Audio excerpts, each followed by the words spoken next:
Hello friends, welcome to day trader Telugu and good evening. Sensex 1335 points gain అయ్యి 60,612 దగ్గర close అయితే, Nifty 383 points gain అయ్యి 18,054 దగ్గర క్లోజ్ అయింది. వెరాజ్ బ్యాంక్ నిఫ్టీ 1487 పాయింట్స్ గెయిన్ అయ్యి నియర్ టు 1500 పాయింట్స్ దగ్గరగా గెయిన్ అయ్యి 36,635 దగ్గర క్లోజ్ అయింది. ఇవాళ మార్కెట్ ఒక ప్రైస్ యాక్టివిటీ, ఓపెనింగ్ ఒక strong gap up and again వచ్చిన పుల్ బ్యాక్ ని రికవర్ చేస్తూ సెకండ్ హాఫ్ లో కూడా మార్కెట్ లో స్ట్రెంత్ కనిపిస్తూ మార్కెట్ ఓవరాల్ గా ఒక పాజిటివ్ స్ట్రెంత్ తో పాజిటివ్ నోట్ తో అయితే క్లోజ్ అయింది. ఇలా మార్కెట్ ఇంతలా ర్యాలీ అవడానికి ఉన్న మెయిన్ రీజన్స్ ఏంటి అండ్ ఫర్దర్ గా ఇక్కడ మార్కెట్ సస్టైన్ అవుతుంటే ఇంకా హైయర్ లెవెల్స్ కి ఎంతవరకు పెరగచ్చు మార్కెట్, వీటన్నిటి గురించి మాట్లాడుకుందాం. మొదట మార్కెట్లో ఉన్న పాజిటివ్ ఈవెంట్స్ని గమనించే ప్రయత్నం చేస్తే రీసెంట్ టైమ్స్లో ఎఫ్ఐఎస్ పాజిటివ్గా టర్న్ అయ్యారు.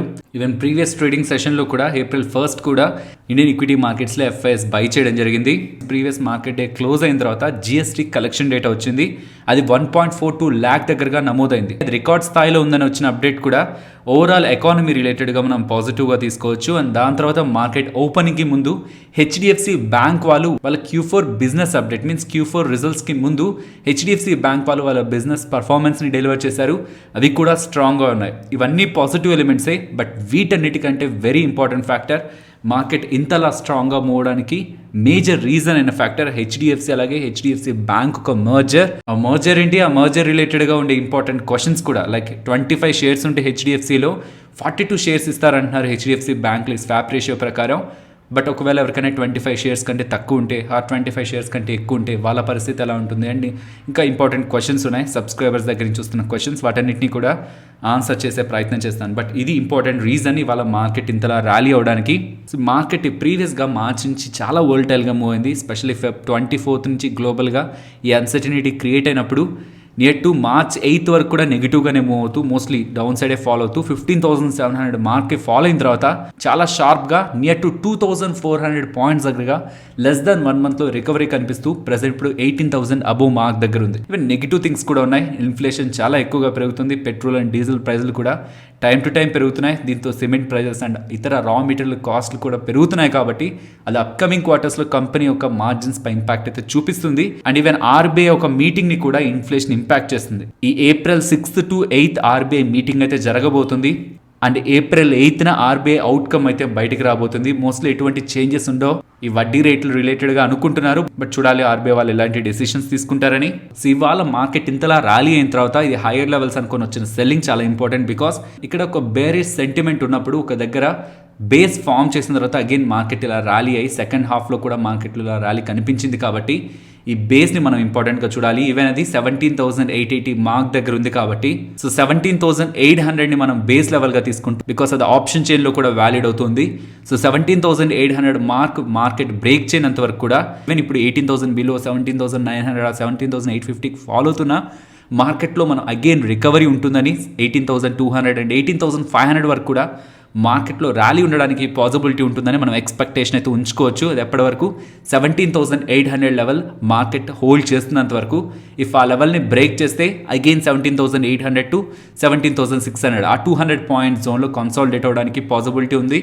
బట్ కమింగ్ డేస్లో ఎర్నింగ్ సీజన్ స్టార్ట్ అవబోతుంది April 11th నుంచి. April 11th టీసీఎస్ వాళ్ళ నెంబర్స్ పోస్ట్ చేస్తారు. తర్వాత Infosys April 13th, HDFC bank April 16th and ICICI bank April 23rd. ఇవి మెయిన్ నెంబర్స్ ఈ మంత్ ఉన్న నెంబర్స్. అండ్ ఫ్రెండ్స్, ఈ వీడియోలో నేను మీకు షేర్ చేసిన డేటా ఇంట్రెస్టింగ్గా అండ్ వాల్యుబుల్గా అనిపిస్తుంటే వీడియోని తప్పకుండా లైక్ చేయడానికి ప్రయత్నించండి. ఓకే, ఇప్పుడు హెచ్డిఎఫ్సి బ్యాంక్ అండ్ హెచ్డిఎఫ్సి ఒక మర్జర్ గురించి మాట్లాడుకుందాం. ఇవాళ హెచ్డిఎఫ్సి అండ్ హెచ్డిఎఫ్సి బ్యాంక్ రిలేటెడ్గా మనకు వచ్చిన ఇంపార్టెంట్ అప్డేట్, హెచ్డిఎఫ్సి బ్యాంక్లో మర్జర్ అయిపోబోతుందని. యాక్చువల్గా హెచ్డిఎఫ్సి బ్యాంక్కి సంబంధించిన వాటానే హెచ్డిఎఫ్సి వాళ్ళు హోల్డ్ చేస్తుంటారు. లైక్ మనం హెచ్డిఎఫ్సి బ్యాంక్ని సన్ అనుకుంటే దాని రిలేటెడ్గా ఫాదర్ హెచ్డిఎఫ్సిలో ఎవరైతే 25 షేర్స్ని హోల్డ్ చేస్తున్నారో వాళ్ళకి 42 షేర్స్ దగ్గరగా హెచ్డిఎఫ్సి బ్యాంక్లో అలాట్ చేస్తారనేలా అప్డేట్ అయితే కనిపిస్తుంది. హెచ్డిఎఫ్సి రిలేటెడ్గా వీళ్ళు హౌసింగ్ ఫైనాన్స్ లోన్స్ని ప్రొవైడ్ చేస్తుంటారు. Whereas HDFC bank as a normal commercial bank ఎటువంటి ఆపరేషన్స్ చేయాలో అదంతా కూడా హెచ్డిఎఫ్సి బ్యాంక్ చేస్తూ ఉంటుంది. కాకపోతే ఈ రెండు కూడా ఒకే సంస్థకు సంబంధించినవి కాబట్టి హెచ్డిఎఫ్సి బ్యాంక్ దగ్గరకు వస్తున్న ప్రతి ఒక్క హౌసింగ్ లోని కూడా హెచ్డిఎఫ్సి బ్యాంక్ వాళ్ళు ఇప్పటి వరకు హెచ్డిఎఫ్సి వాళ్ళకి సెల్ చేస్తూ వచ్చేవాళ్ళు హౌసింగ్ లోన్స్ అంతటినీ కూడా. సో ఇలా మర్జ్ అయ్యాక ఈ రెండింటి ఎంటిటీస్ ఒక పిక్చర్ ఎలా ఉంటుందో ఫస్ట్ గమనిద్దాం, తర్వాత ఉన్న Q&A చూద్దాం. వీటి రిలేటెడ్ గా PDF 924 అరౌండ్ మీకు టెలిగ్రామ్ ఛానల్లో ఉంటుంది. అది ఓపెన్ చేశారంటే HDFC బ్యాంక్ అండ్ HDFC యొక్క లోన్ బుక్ రేషియోస్ ని మనం చూడొచ్చు. మీన్స్ ఏ సెగ్మెంట్స్ లో ఎంతెంత పర్సెంట్ లోన్ ని ప్రొవైడ్ చేస్తున్నారని. ఈ రెండింటిని కంబైన్ చేసిన తర్వాత ఫామ్ అయ్యే ఎంటిటీ ఒక లోన్ బుక్, ఒక మిక్చర్ని చూడొచ్చు. ఓకే, ఈ రెండింటిని ఎందుకు కంబైన్ చేయాలనుకుంటున్నారు, ఈ రెండింటి రిలేటెడ్గా ఏం సినర్జీ ప్లే అవుతుంది రెండు కంబైన్ అయితే అనే వాటికి HDFC మేనేజ్మెంట్ చెప్తున్నది. HDFC బ్యాంక్ కస్టమర్స్లో 70% ఆఫ్ దర్ కస్టమర్స్కి మోర్టగేజ్ లోన్స్ లేవు. సో ఇప్పుడు ఈ రెండు కంబైన్ అయితే HDFC బ్యాంక్ కస్టమర్స్కి HDFC బిజినెస్ ద్వారా మోర్టగేజ్ లోన్స్ ప్రొవైడ్ చేయడానికి పాసిబిలిటీ ఉంటుందని, అండ్ 70% ఆఫ్ HDFC వాళ్ళకి మీన్స్ HDFC కస్టమర్స్ కి HDFC బ్యాంక్ అకౌంట్ లేదు. సో ఇఫ్ రెండు కంబైన్ అయితే HDFC కస్టమర్స్ కి HDFC బ్యాంక్ అకౌంట్ ని ఆఫర్ చేయడానికి, ఇలా క్రాస్ సెల్లింగ్ చేసుకోవడానికి పాసిబిలిటీ ఉంటుందనేలా అప్డేట్ అయితే కనిపిస్తుంది. సో ఇక్కడ బెటర్ అడ్వాంటేజ్ ఎవరికి ఉంటుంది అంటే HDFC వాళ్ళకు ఉంటుంది. బికాస్ వాళ్ళు లోన్స్ ని ప్రొవైడ్ చేస్తుంటారు, హౌసింగ్ లోన్స్ ని ప్రొవైడ్ చేస్తుంటారు. సో హౌసింగ్ లోన్ ప్రొవైడ్ చేయాలంటే వాళ్ళకి మనీ కావాలి. సో యాజ్ NBFCగా వీళ్ళు డిఫరెంట్ రూట్స్ ద్వారా మనీని రైజ్ చేస్తుంటారు. కానీ ఇప్పుడు HDFC బ్యాంక్ HDFCలో మిక్స్ అయిపోతే HDFC బ్యాంకుకు సంబంధించిన CASA means current account, savings account deposits HDFCకి యాక్సెసిబిలిటీలోకి వస్తాయి. కరెంట్ అకౌంట్ మీద HDFC వాళ్ళు 0% వడ్డీని పే చేస్తున్నారు. అండ్ సేవింగ్స్ అకౌంట్ రిలేటెడ్గా 3 to 4% పే చేస్తుంటారు. కాబట్టి ఈ లో కాస్ట్ డిపాజిట్ ఫండ్స్ని వీళ్ళు యూజ్ చేసుకొని HDFC వాళ్ళు యూజ్ చేసుకొని లోన్స్ ని ప్రొవైడ్ చేయడానికి ఒక బెటర్ అడ్వాంటేజ్ ని HDFC వాళ్ళైతే ఎంజాయ్ చేస్తారు. ఈవెన్ HDFC బ్యాంక్ రిలేటెడ్ గా కూడా క్రాస్ సెల్లింగ్ జరుగుతుంది. వాళ్ళ ప్రొడక్ట్స్ ని కూడా HDFC కస్టమర్స్ కి సెల్ చేస్తారు. తద్వారా రెండింటికి కూడా సినర్జీ ప్లే అవుతుందనేలా మేనేజ్మెంట్ మాట్లాడుతుంది. సో ఇక్కడ కొన్ని ఇంపార్టెంట్ ఫ్యాక్టర్స్ ని గుర్తుంచుకోవాలి. ఎంటైర్ ప్రాసెస్ పాజిటివ్, రెండింటికి పాజిటివ్ కాబట్టి వాళ్ళ స్టాక్స్ లో ఇలా ర్యాలీ కనిపించింది. ఇది రేపో ఆర్ ఇంకొన్ని డేస్ లోనూ మనకి ఇది కంప్లీట్ అవ్వదు. మేనేజ్మెంట్ చెప్తున్నది 12 to 18 months దగ్గరగా పడుతుందని. బికాస్ దీనికి మల్టిపుల్ రెగ్యులేటరీ అప్రూవల్స్ కావాలి, specially competition commission of India, even అంతటికంటే ముందు RBI దగ్గర నుంచి కావాల్సి వస్తుంది. సెకండ్, లెస్ దాన్ 25 షేర్స్ ఉంటే, లైక్ ఒకవేళ 20 షేర్స్ ఉంటున్నా, 10 షేర్స్ ఉంటున్నా, దెన్ అప్పుడు ఈ మర్జర్ కంప్లీట్ అయిపోతే మా షేర్స్ రిలేటెడ్గా HDFC షేర్స్ రిలేటెడ్గా ఎటువంటి అవుట్కమ్ ఉంటుందంటే 25 shares HDFC, 1 HDFC share equal to 1.68 HDFC bank share అవుతుంది. ప్రీవియస్గా బ్యాంక్స్ రిలేటెడ్గా మర్జర్ జరిగింది అండ్ ఇతర కంపెనీస్ రిలేటెడ్గా కూడా మర్జర్ జరిగింది. సో అలా జరిగినప్పుడు ఏమైందంటే 10 HDFC షేర్స్ ఉంటే 1 HDFC share equal to 1.68 HDFC bank shares కాబట్టి 10 HDFC shares equal to 16.8 HDFC bank shares. So అప్పుడు ఎండ్ ఆఫ్ ద మర్జర్ ప్రాసెస్లో మీ దగ్గర ఉన్న 10 HDFC షేర్స్కి కాను 16 HDFC బ్యాంక్ షేర్స్ ఇచ్చి ఈ 0.8 HDFC బ్యాంక్ షేర్ ఉంది కదా, అది రికార్డ్ డేట్ అప్పుడు HDFC బ్యాంక్ షేర్ ఎంతలో అయితే ట్రేడ్ అవుతుంటుందో ఆ డబ్బుల్ని బ్యాంక్ అకౌంట్లో క్రెడిట్ చేస్తారు. సో ఏదైతే షేర్గా ఇవ్వలేదు ఉంటుందో, పాయింట్ తర్వాత వచ్చే వాల్యూ ఉంటుందో అది మనీ రూపంలో బ్యాంక్ అకౌంట్లో క్రెడిట్ అయ్యే ప్రాసెస్ జరుగుతుంది. లేదు HDFC వాళ్ళు ఇంకేదైనా ప్రాసెస్ని ఫాలో అవుతారు. ఎగ్జాంపుల్ 25 ఉంటేనే 42 ఇస్తాం, ఒకవేళ 25 కంటే బిలో ఉంటే ఎంటైర్ వాల్యూని మనీ రూపంలో క్రెడిట్ చేస్తామని ఒకవేళ వాళ్ళు ఏదైనా అప్డేట్ చేస్తే మోస్ట్లీ ప్రీవియస్గా ఉన్న డేటా ప్రకారం ఇలా జరగడానికి పాసిబిలిటీ ఉంది. 1 HDFC equal to 1.68 HDFC bank share multiply చేస్తే పాయింట్ తర్వాత ఉన్న వాల్యూని మాత్రం వాళ్ళు షేర్గా ఇవ్వలేరు కాబట్టి అది మనీ రూపంలో, rest of the things shares రూపంలో ఇవ్వడానికి పాసిబిలిటీ ఉంది. లేదు ఇంకేదైనా ఒక కొత్త వే వాళ్ళు అప్డేట్ చేస్తున్నా అది కూడా అప్డేట్ చేస్తాను. ఈ అప్డేట్ కంటే ముందే వీళ్ళు Q4 బిజినెస్ అప్డేట్ ని పోస్ట్ చేశారు. వీళ్ళు లాస్ట్ క్వార్టరే మంచి డేటాని పోస్ట్ చేశారు, year on year and quarter. Even ఆ క్వార్టర్తో కంపేర్ చేస్తున్నా నెక్స్ట్ పోస్ట్ చేయబోయే రిజల్ట్స్ Q4లో కూడా వీళ్ళు గ్రోత్ చూపిస్తున్నారనేలా మెన్షన్ చేస్తూ డిపాజిట్స్ 8% సీక్వెన్షియల్గా మీన్స్ క్వార్టర్ బేసిస్లో, అడ్వాన్సెస్ కూడా 8.6% అండ్ కాసా నియర్ టు 48.2% దగ్గరగా ఉందని వీళ్ళు మెన్షన్ చేస్తూ ఉండడం ఇది all time best number Kasa రిలేటెడ్గా. ఈవెన్ డిపాజిట్స్ అండ్ అడ్వాన్సెస్ రిలేటెడ్గా కూడా రీసెంట్ క్వార్టర్స్లో ఎప్పుడు కూడా వీళ్ళు ఇంత పెద్ద మొత్తంలో నెంబర్స్ని నమోదు చేయలేదు కాబట్టి entire data HDFC bank Q4 data కూడా స్ట్రాంగ్గా ఉందని అనుకోవాలి. ఈవెన్ డీమార్ట్ వాళ్ళు కూడా నెంబర్స్ని పోస్ట్ చేశారు, ఇవి కూడా స్ట్రాంగ్గా ఉన్నాయి. పర్టికులర్గా రెవెన్యూస్ 17.8% దగ్గరగా ఇయర్ ఆన్ ఇయర్ కంపారిజన్లో గ్రో అయ్యాయి. అండ్ ఈవెన్ 21 స్టోర్స్ దగ్గరగా ఈ Q4లో వీళ్ళు యాడ్ చేశారని చెప్తున్నారు. ఆల్ టైమ్ హై దగ్గర నుంచి నియర్ టు 23% దగ్గరగా ప్రజెంట్ ఉన్న స్టాక్ ప్రైస్ రిలేటెడ్గా కరెక్షన్ ఉంది కాబట్టి ఈవెన్ ఇలా ఉంటున్న స్టాక్ ఎక్స్పెన్సివ్గా ఉంటున్నట్టే. బట్ స్టిల్ వీళ్ళ బిజినెస్ డేటా నెక్స్ట్ క్వార్టర్లీ రిలేటెడ్గా పోస్ట్ చేస్తున్న బిజినెస్ డేటా పాజిటివ్గా ఉంది. నెక్స్ట్ IDFC ఫస్ట్ బ్యాంక్ గురించి మాట్లాడుకోవాలి. యాజ్ లైక్ HDFC బ్యాంక్ వీళ్ళు కూడా వీళ్ళ Q4 బిజినెస్ అప్డేట్ని చేశారు. వీళ్ళ డేటా కూడా స్ట్రాంగ్ మీన్స్ పాజిటివ్గా ఉంది. సో ఇక్కడ కాసా అని, డిపాజిట్స్ అని, అసెట్స్ అని, ఈవెన్ ఇలాంటి టర్మ్సే కాదు ఎంటైర్ బ్యాంకింగ్ సెగ్మెంట్ రిలేటెడ్గా ఉన్న మోస్ట్ ఆఫ్ ద టర్మ్స్ని బ్యాంకింగ్ సెక్టర్ అనాలిసిస్ వీడియోలో నేను మీకు క్లియర్గా ఎక్స్ప్లెయిన్ చేశాను. ఇది ఎక్స్ప్లెయిన్ చేస్తూ mid cap and large cap banks రిలేటెడ్గా క్లాసిఫికేషన్ మీన్స్ ఏ బ్యాంక్స్ని మనం పాజిటివ్గా చూడొచ్చని చాలా మంత్స్ బ్యాక్ చేసిన వీడియో నేను మీకు కామెంట్ సెక్షన్ అండ్ ఎండ్ కార్డ్స్లో ఇస్తున్నాను. సో వీళ్ళు రిజల్ట్స్ పోస్ట్ చేసినప్పుడు కానీ ఈవెన్ వీళ్ళు బిజినెస్ అప్డేట్స్ ఇస్తున్నప్పుడు కానీ వాళ్ళ అడ్వాన్సెస్, డిపాజిట్స్, కాసా అండ్ ఇతర పారామీటర్స్ని మనం అర్థం చేసుకోగలుగుతుంటే ఫైనాన్షియల్ స్పేస్లో వస్తున్న ఈ అప్డేట్స్ని ఈజీగా ట్రాక్ చేయొచ్చు. సో ఓవరాల్ వీళ్ళు పోస్ట్ చేసిన డేటా, ఐడిఎఫ్సి ఫస్ట్ బ్యాంక్ వాళ్ళు పోస్ట్ చేసిన డేటా కూడా స్ట్రాంగ్ గానే ఉంది. నెక్స్ట్ పీటీసీ ఇండియా గురించి మాట్లాడుకోవాలి. ప్రీవియస్ గా పవర్ ట్రేడింగ్ కార్పొరేషన్ అని పిలిచేవాళ్ళు. వీళ్ళు మెన్షన్ చేస్తున్నది వీళ్ళ ప్లాట్ఫామ్ లో రికార్డు వాల్యూమ్స్ నమోదయ్యాయని ఎనర్జీ ట్రేడింగ్ రిలేటెడ్ గా. సో ఆ వాల్యూమ్స్ ఒక growth year on year comparison లో 9.25% దగ్గరగా ఉందని, ఇది ఒక రికార్డు వాల్యూమ్ అనేలా వీళ్ళు మెన్షన్ చేస్తూ ఉండడం. ఇలా ఇస్తున్న బిజినెస్ అప్డేట్ తో స్టాక్ వల్ల 11% దగ్గరగా మూవ్ అయింది. ఐఎక్స్ వాళ్ళు చేసిన అప్డేట్ వీళ్ళకి most promising company of the year award లభించిందని చెప్తున్నారు సిఎన్బిసి టీవీ 18 దగ్గర నుంచి.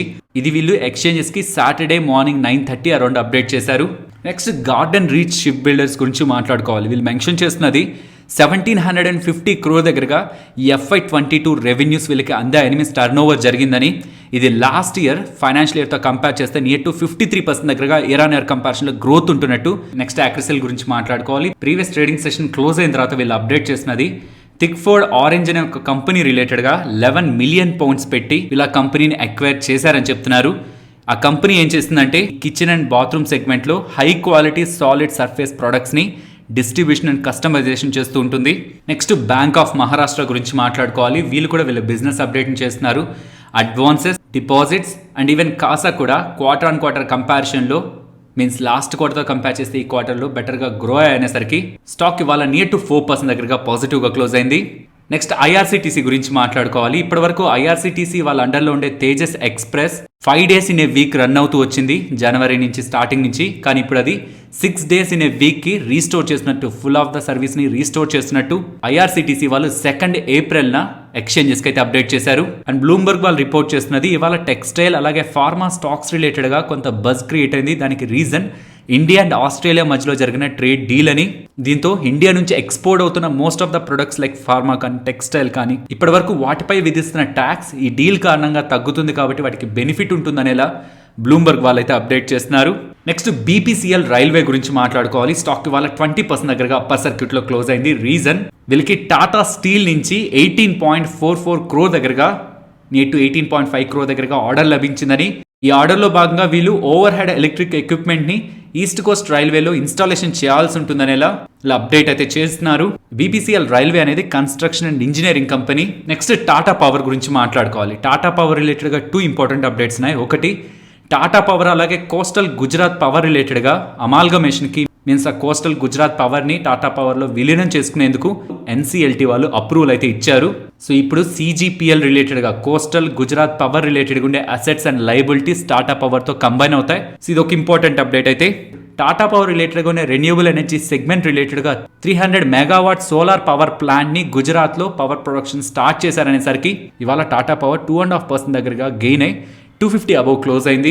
నెక్స్ట్ నిఫ్టీ అలాగే bank Nifty support and resistance. Nifty support 17,880 and resistance 18,120. అది బ్రేక్ అయితే 18,240. And bank Nifty support 38,250 and resistance 38,850. Next Nifty option chain data 7th April and even rest of the వీక్స్లో ఉన్న డేటాను కూడా combine చేస్తుంటే ఇక్కడ నుంచి టాప్ సైడ్కి వెళ్తున్నప్పుడు కాల్ రేటర్స్ ఒక హై యాక్టివిటీ 18,200 దగ్గరగా ఇమీడియట్గా కనిపిస్తుంది. అండ్ అబోవ్ 18,200, 18,500 దగ్గరగా కనిపిస్తుంది. ఇది కాల్ రైటర్ ఒక activity. And down side put writers ఒక యాక్టివిటీ 18,000 దగ్గర ఇమీడియట్గా ఉంది, బట్ 18,000 దగ్గర కాల్ రేటింగ్ కూడా స్ట్రాంగ్గానే ఉంది. కాబట్టి 17,800 దగ్గర ఉన్న డేటాను మనం స్ట్రాంగ్గా చూడాల్సి ఉంటుంది. సో 17,800 బ్రేక్ అవ్వదని పుట్ రైటర్స్ స్ట్రాంగ్గా ఉన్నారు, వెరాస్ కాల్ రైటర్స్ 18,200 అండ్ 18,500 ఈ లెవెల్స్లో ఉన్నారు. సో ఓవరాల్గా 17,800 to 18,500 ఈ 700 పాయింట్ జోన్లో నిఫ్టీ కమింగ్ డేస్లో ట్రేడ్ అవుతుందని ఎలా call and put writers data కనిపిస్తుంది. ఫైనలీ ఇది ఫ్రెండ్స్ మన వీడియో నచ్చిందా? నచ్చితే మన వీడియోని లైక్ చేయండి ఫ్రెండ్స్. అండ్ ఈ వీడియో మన వాళ్ళకి యూజ్ అవుతుంది అనుకుంటే తప్పకుండా షేర్ చేయండి. అండ్ మన ఛానల్ని సబ్స్క్రైబ్ చేయనట్లయితే ఛానల్లో ఉన్న కంటెంట్ని గమనించండి. ఇఫ్ ఆ కంటెంట్ మీకు ఇంట్రెస్టింగ్గా ఉంది అనుకుంటే ఛానల్ని సబ్స్క్రైబ్ చేసి పక్కనే ఉన్న బెల్ ఐకాన్ క్లిక్ చేయండి. మరొక ఇంట్రెస్టింగ్ వీడియోతో మళ్ళీ మీ ముందుకు వస్తాను. అంతవరకు టేక్ కేర్. జై హింద్.